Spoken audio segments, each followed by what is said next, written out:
جو زیور اور بہترین لباس سے آراستہ تھی۔ یہ دیکھ کر اس مسلمان کی بیوی کے دل میں وسوسہ پیدا ہوا کہ کاش میں بھی ایسی ہوتی۔ تو کافر کی بیوی بولی، تو اپنے شوہر کو آمادہ کر لے، وہ بھی میرے شوہر کے معبود یعنی بت کی عبادت کیا کرے تاکہ تو بھی میری طرح مالدار ہو جائے۔ یہ سن کر مسلمان بھائی کی بیوی کچھ غمزدہ سی ہو کر نیچے آئی، اور جب اس کا شوہر گھر آیا تو اس نے بیوی کا حال متغیر دیکھ کر دریافت کیا کہ آخر کیا بات ہے جسے تو اس قدر غمزدہ معلوم ہوتی ہے۔ تو وہ کہنے لگی، بس میاں، یا تو تم مجھے طلاق دے دو یا اپنے بھائی کے معبود کی پرستش اختیار کرو۔ یہ سن کر اس کے شوہر نے کہا کہ خدا کی بندی، تو خدا سے نہیں ڈرتی؟ ایمان کی دولت کے بعد یہ کفر کی باتیں کرتی ہے۔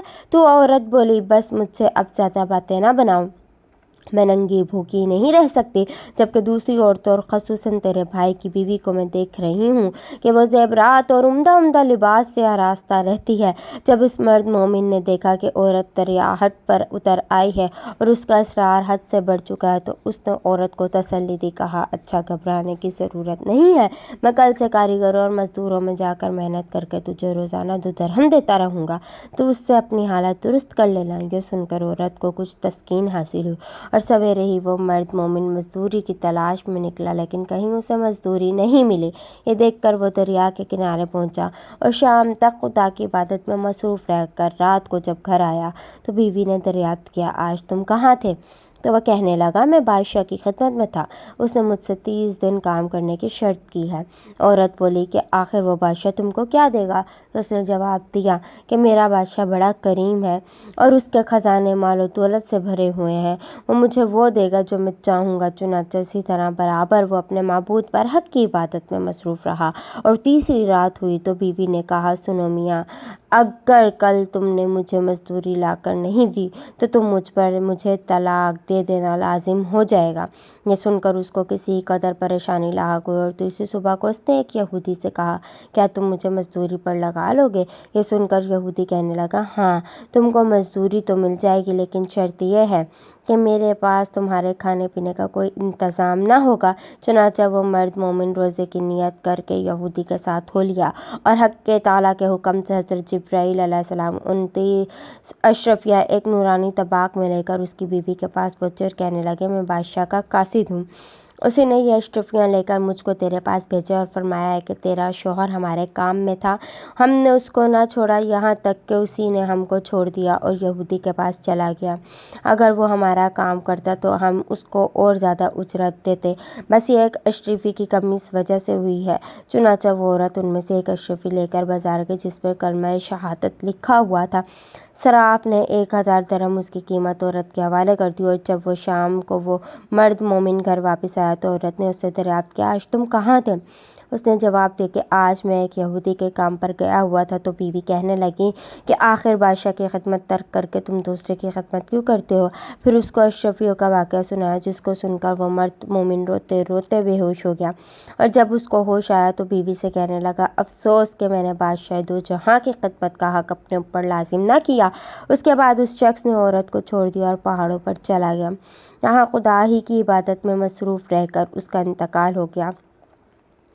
حق کے تعالیٰ پر اس پر اپنا رحم فرمائے، آمین۔ حاصل سچ ہے، خدا کے خزانوں میں کوئی کمی نہیں ہے، وہ بندے کو اس کی عبادت کا صلہ ضرور دیتا ہے، اگرچہ بعض دفعہ کسی حکمت کی بنا پر اس کے یہاں دیر ہو جاتی ہے، لیکن بہرحال اندھیر پھر بھی نہیں، وہ اپنے بندوں کو دیتا ضرور ہے۔ حق کے تعالیٰ ہم سب کو صبر و شکر کے ساتھ رہ کر زندگی گزارنے کی توفیق عطا فرمائے۔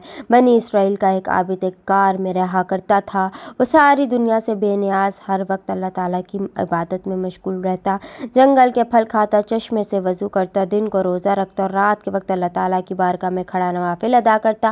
حضرت موسیٰ علیہ السلام نے بھی اس عابد کا چرچا سنا تو اس سے ملاقات کے لیے چل پڑے۔ حضرت موسیٰ دن کے وقت گئے تو عابد اللہ کی عبادت میں مشغول تھا۔ اللہ کے نبی حضرت موسیٰ علیہ السلام اس عابد کو رات کے وقت ملنے گئے تو تب بھی وہ عبادت میں مصروف تھا۔ حضرت موسیٰ علیہ السلام اس کے پاس گئے، اسے سلام کیا اور اسے کہا کہ اپنی جان پر کچھ نرمی اختیار کرو۔ اس عبادت گزار بندے نے جواب دیا کہ اے اللہ کے نبی، میں ہر وقت اللہ کی عبادت میں مصروف رہنا چاہتا ہوں تاکہ جب موت کا وقت آئے تو میں اللہ کی یاد سے غافل نہ ہوں۔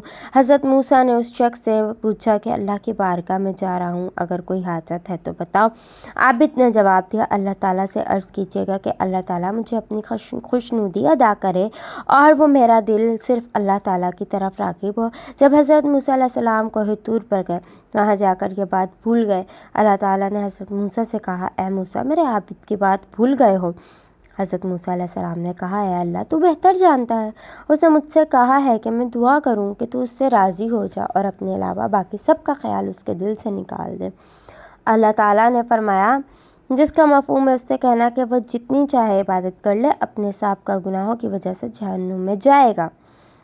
جب حضرت موسیٰ علیہ السلام نے اس عابد کو یہ کہا تو اس نے کہا کہ مجھے اللہ تعالیٰ کا یہ فیصلہ منظور ہے۔ اس نے کہا، میں اپنے رب کے فیصلے کو دل و جان سے منظور کرتا ہوں۔ یہ کہہ کر عابد رونے لگا اور حضرت موسیٰ سے کہنے لگا، مجھے اللہ کے جلال کی قسم، اگر اللہ مجھے دھتکار بھی دے تو بھی میں اس کے دروازے پر پڑا رہوں گا، کبھی نہ اٹھوں گا، بے شک چاہے وہ مجھے جلا دے یا پھر میرے ٹکڑے ٹکڑے کر کے مجھے ریزہ ریزہ کر دے، میں پھر بھی اپنے رب کے دروازے پر ہی سے نہیں ہٹوں گا۔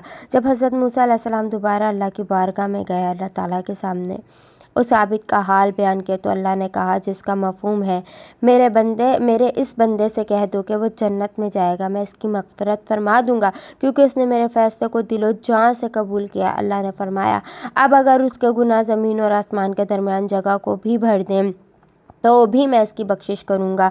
جب حضرت موسیٰ علیہ السلام نے عابد کو یہ خوشخبری سنائی تو عابد اللہ کی حمد و ثنا کرتا ہوا سجدے میں گر پڑا اور سجدے ہی کی حالت میں اس کی جان نکل گئی۔ اللہ حافظ۔